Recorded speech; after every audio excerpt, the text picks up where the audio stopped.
నమస్తే నేను Priya welcome to Fourth Estate news.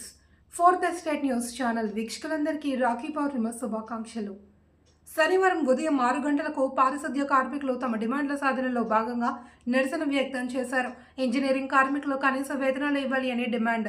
Skilled వర్కర్స్కి 24,500, semi skilled వర్కర్స్కి 29,400 పెంచాలి. రాఖీ పండుగ వేళ తమ జీవితాలలో వెలుగులు నింపాలి అని, పున్నమి పండుగ వేళ తమకు ఆర్థిక, ఆరోగ్య, సామాజిక భద్రత కల్పించాలి అని విన్నవించారు. ఏఐటీయూసీ ఆధ్వర్యంలో మున్సిపల్ వర్కర్స్ యూనియన్ గౌరవ అధ్యక్షుడు టి తిరుపతిరావు, ప్రధాన కార్యదర్శి కళ్యాణి, అప్పలరాజు తదితర నాయకుల ఆధ్వర్యాన ఈ నిరసన కార్యక్రమాన్ని నగరంలో వివిధ ప్రాంతాల్లో చేపట్టి తమ గొంతు వినిపించారు. ఏళ్ల తరబడి పనిచేస్తున్నా తమకు గుర్తింపు లేదని, ప్రజారోగ్య పరిరక్షణలో భాగంగా నిరంతరం అంకితమై పనిచేస్తున్న వెట్టి చాకరీ చేయిస్తున్నారని ఆవేదన చెందారు. కన్నీటి పర్యంతమయ్యారు. ఏపీ కేబినెట్ ఎన్నిసార్లు భేటీ అయినా తమ గోడు వినిపించుకోవడం లేదని వాపోయారు.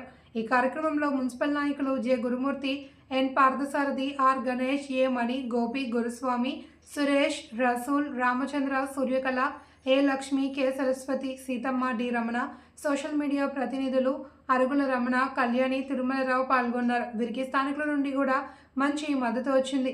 ఇప్పటికైనా మంచి ప్రభుత్వం స్పందించాలి అని కోరుకుందాం ఈ సందర్భంగా తెలిపారు. Kalyan Appalaraju, AP municipal workers union AITUC అనుబంధ సంఘం, శ్రీకాకుళం జిల్లా ప్రధాన కార్యదర్శి. ఈరోజు రాష్ట్ర వ్యాప్తంగా కూడా ఉన్నటువంటి మున్సిపాలిటీల్లో పనిచేస్తున్న మున్సిపల్ పారిశుద్ధ్య ఇంజనీరింగ్ కార్మికుల యొక్క దీర్ఘకాలిక సమస్యలు పరిష్కారం చేయాలని, వారిని తక్షణమే ఈ ప్రభుత్వం ఆదుకోవాలని చెప్పి, అదేవిధంగా నెలకు 2 సార్లు కేబినెట్ సమావేశం పెట్టేటువంటి ప్రభుత్వం పారిశుద్ధ్య కార్మికుల యొక్క సమస్యలపై ఒక్కసారైనా కేబినెట్ సబ్ కమిటీ పెట్టి వారి సమస్యలపై చర్చించి వారికి భరోసా ఇవ్వాలని చెప్పి ఈరోజు ప్రభుత్వానికి మేము డిమాండ్ చేస్తూ ఉన్నాం. దానికి సంబంధించి AP municipal workers union AITUC రాష్ట్ర సమితి పిలుపులో భాగంగా రాష్ట్ర వ్యాప్తంగా ఉన్నటువంటి మున్సిపల్ కార్పొరేషన్లు, మున్సిపాలిటీలు, నగర పంచాయతీల్లో పనిచేస్తున్న పారిశుద్ధ్య కార్మికులందరూ కూడాను గంట పాటు టూల్ డౌన్ కార్యక్రమం చేపట్టి మా యొక్క నిరసన అనేది ప్రభుత్వాన్ని తెలియజేస్తున్నాం. అదేవిధంగా మొన్న కూడా ఇంజనీరింగ్ కార్మికులకు జీతాలు పెంచాలి అంటే తూతూ మంత్రంగానే ఈ ప్రభుత్వం పెట్టి తాంబూలం ఇచ్చాం, తన్నుకు చావని అన్నట్టుగా ఈ ప్రభుత్వం యొక్క తీరుంది. దానికి సంబంధించి మేమైతే ఒకటే డిమాండ్ చేస్తున్నాం. ఏవైతే పార్కుల్లో పనిచేస్తున్నటువంటి కూలీలు కావచ్చు, అదేవిధంగా మున్సిపల్ రంగంలో పనిచేస్తున్నటువంటి ఇంజనీరింగ్ కార్మికులు కావచ్చు, టౌన్ ప్లానింగ్ సిబ్బంది కావచ్చు, కార్యాలయ సిబ్బంది కావచ్చు, కంప్యూటర్ ఆపరేటర్లు కావచ్చు, వాళ్ళందరికీ కూడాను కనీస వేతన చట్ట ప్రకారం 24,500, 29,500 పెంచండి అయ్యా అంటే వారికి చూస్తామని చెప్పి తూతూ మంత్రంగా చేతులు దులుపుకుంది ప్రభుత్వం.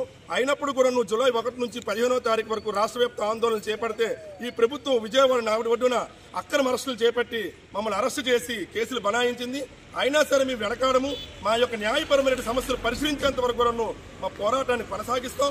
భవిష్యత్ కార్యాచరణ ప్రకటించి మరింత ఉధృతం చేస్తామని ప్రభుత్వానికి డిమాండ్ చేస్తా ఉన్నాం. రాష్ట్ర వ్యాప్తంగా మున్సిపల్ వర్కర్స్ యూనియన్ ఏఐటీయూసీ ఆధ్వర్యంలో జరుగుతున్న టూల్ డౌన్ కార్యక్రమం జయప్రదం చేయండి. రంగంలో పనిచేస్తున్న పారిశుద్ధ్య ఇంజనీరింగ్ కార్మికులు ప్రభుత్వ సంక్షేమ పథకాలు అమలు చేయాలి. రంగంలో పనిచేస్తున్న పారిశుద్ధ్య ఇంజనీరింగ్ కార్మికులు కనీస వేతనాలు అమలు చేయాలి. సమస్యలు పరిష్కారం చేసేంత వరకు పోరాటం కొనసాగిస్తాం.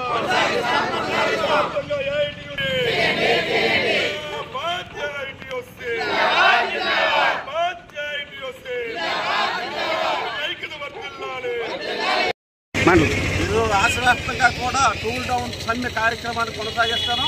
ఇక రాష్ట్రంలో ఉన్నటువంటి అన్ని మున్సిపాలిటీలు, కార్పొరేషన్లు జరుగుతుంది. దీనికి ప్రధాన కారణం రాష్ట్ర ప్రభుత్వం ఏదైతే ఉందో మొన్న కేబినెట్ సమావేశం కూడా జరిగింది. కొంతమందికి కొన్ని సమస్యలు పరిష్కారం చేస్తామని హామీలు ఇచ్చారు తప్ప ఏదైతే మున్సిపల్ కార్మికులు తెల్లవారు నుండి రాత్రి పొద్దుపోయే వరకు కూడా తమ తాలూకు అహర్నిశలు కూడా పనిచేస్తున్నారు. వీళ్ళ సమస్యల పరిష్కారంలో రాష్ట్ర ప్రభుత్వం పూర్తిగా శ్రద్ధ పెట్టడం లేదు. ఇప్పటికైనా శ్రద్ధ పెట్టాలి. ఏవైతే పాత డిమాండ్లు ఉన్నాయో, ఇంజనీరింగ్ సెక్షన్ కానీ, శానిటేషన్ కానీ, ఇతర సమస్యలు ఉన్నాయో ఈ సమస్యలన్నీ కూడా పరిష్కారం అయ్యే వరకు కూడా పోరాటాలు కొనసాగిస్తామని ఈ సందర్భంగా రాష్ట్ర ప్రభుత్వానికి తెలియజేస్తాం. లేని రానున్న రోజుల్లో ఉద్యమ పోరాటాలని ఉధృతం చేస్తామని హెచ్చరిస్తున్నాం.